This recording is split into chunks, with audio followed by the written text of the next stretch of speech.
ହୁଁ। ଭାଇ ଆପଣଙ୍କ ଯୋଉ ଗୋଟେ ଆକ୍ରମଣ ହେଇଛି ଆପଣଙ୍କ ଘର ଉପରେ ଅଭିଯୋଗ ଆସୁଛି, କଣ ଘଟଣା ଟିକେ କହିବେ? ଅଭିଯୋଗ ହେଇନି, ଏ ଘଟଣାଟି ସତ୍ୟ। ମୋର ଧର୍ମଶାଳାରେ ମୋର ଯୋଉ ଘରେ ଆଜି ଆମର ବିଜୁ ଯୁବ ଛାତ୍ର ଜନତା ଦଳ ଏବଂ କିଛି ମହିଳା ସେଠି ଆଜି ସାଙ୍ଗଠନିକ ବୈଠକ କରୁଥିଲେ ଏବଂ ବୈଠକ କରିକି ଯେତେବେଳେ ଖାଉଥିଲେ ସେ ସମୟରେ ହଠାତ୍ ଆମର ଧର୍ମଶାଳା ବିଧାୟକଙ୍କର ସମର୍ଥକ ମାନେ ପାଖାପାଖି 100ରୁ ଉର୍ଦ୍ଧ୍ୱ ସମର୍ଥକ ମୋ ଘର କ୍ୟାମ୍ପସ ଭିତରେ ପଶିଲେ। ଯୋଉମାନେ ଖାଉଥିଲେ ଖାଇବା ଫୋପାଡ଼ିଲେ, ତାଙ୍କୁ ମାରିଲେ।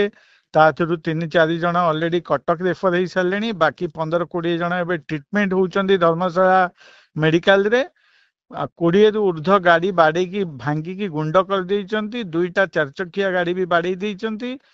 ତ ଯୋଉଭଳି ଭାବେ ନୃଶଂସ କାମ କରୁଛନ୍ତି ସମସ୍ତେ ଓଡିଶାବାସୀ ଜାଣିଛନ୍ତି ଧର୍ମଶାଳାରେ କେମିତି ହଉଛି। ଆଉ ଏଇଟା ଅଭିଯୋଗ ନୁହେଁ, ଏ ଘଟଣାଟି ଘଟିଛି। ଆପଣ ମାନେ ଗଲେ ବି ସ୍ପଟରେ ଏବେ ବି ଦେଖିପାରିବେ ସେ ଭଙ୍ଗା ଗାଡି। ଏବେ ବି ମୋର ସେ ଘର କେମିତି ଭଙ୍ଗା ହେଇଛି ସେଟା ବି ଦେଖିପାରିବେ। ହସ୍ପିଟାଲକୁ ବି ଆସିଲେ ଆପଣ କେତେ ଜଣ ଟ୍ରିଟମେଣ୍ଟ ହଉଛନ୍ତି, କଣ ଅବସ୍ଥା ସିଏ ବି ଦେଖିପାରିବେ। ଆକ୍ରମଣ କାରଣ କିଛି ଜାଣିପାରୁଛନ୍ତି କି? କାହିଁକି ଏମିତି ଆକ୍ରମଣ କରାଗଲା ଆପଣଙ୍କ ଘର ଉପରେ? ପୁଣି ଆପଣ କାରଣ ନାଇଁ, ଏଇ ଘଟଣାଟି ଏବେ ନୂଆ ନୁହେଁ। ଏଥିରେ ନିଶ୍ଚିନ୍ତ ଭାବେ ପୋଲିସର ପ୍ରଚ୍ଛନ୍ନ ପାଇଁ ଏଥିପାଇଁ ହଉଛି, ଯେତେବେଳେ ମୋ ଉପରେ ଆରୁଆରେ ଆଟାକ୍ ହେଇଥିଲା, ଯୋଉମାନେ ମୁଖ୍ୟ ଅଭିଯୁକ୍ତ ତାଙ୍କୁ ଆରେଷ୍ଟ କଲେନି। କିଛି ଦିନ ତଳେ ମୋ ଘର ଭିତରେ ନେଇକି ବାଣ ଫୁଟେଇଲେ, ମୁଁ ପୋଲିସକୁ ଅଭିଯୋଗ କରିଥିଲି, ଆକ୍ସନ ନେଲେନି। ତେଣୁ ପୋଲିସ ଯେତେବେଳେ ସାହସ ଦଉଛି ସେମାନେ ନିଶ୍ଚୟ ସେ ସାହସ ବଢୁଛି। ଆଜି ଘର ଭିତରେ ପଶିକି ଯେତେବେଳେ ସ୍କୋପ ଦିଆଯାଉଛି, ଯାଜପୁର ପୋଲିସ କୌଣସି ଆକ୍ସନ ନଉନି। କାହିଁକି ନଉନି, କଣ ପାଇଁ ନଉନି, ଏଟା ଓଡିଶାବାସୀ ଜାଣିଛନ୍ତି ଏଠି କେମିତି ଚାଲୁଛି ଏବଂ କେମିତି କାର୍ଯ୍ୟକ୍ରମ ହଉଛି। ଧର୍ମଶାଳାରେ ଯୋଉ ଅରାଜକତା ଚାଲିଛି, ଯୋଉ ଖଣି ମାଫିଆ ମାନେ ଏଠି ଇଏ କରୁଛନ୍ତି, ପୋଲିସ ମୁହଁ ସମ୍ପୂର୍ଣ୍ଣ ଚୁପ।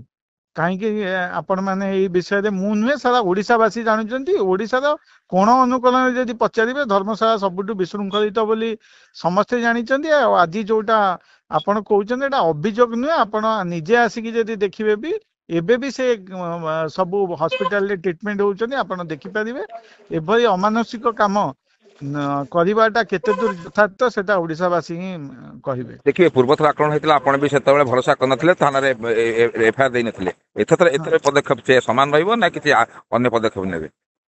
ନିଶ୍ଚିନ୍ତ ଭାବେ ଯେତେବେଳେ ହେଇନି ଆମର ସମସ୍ତେ ନିଷ୍ପତ୍ତି, ଆମର ଯୋଉମାନେ ସାଧାରଣ ଲୋକ ସମସ୍ତେ କହୁଛନ୍ତି ଯାଜପୁର ପୋଲିସ ଉପରେ ଭରସା ନାହିଁ, ଆମେ ସମସ୍ତେ ଯିବା ଡିଜିଙ୍କୁ ଭେଟିବା, ଡିଜି ଅଫିସ ଆଗରେ ବସିବା। କାହିଁକିନା ଆମେ ଧର୍ମଶାଳାରେ ସୁରକ୍ଷିତ ନୁହେଁ।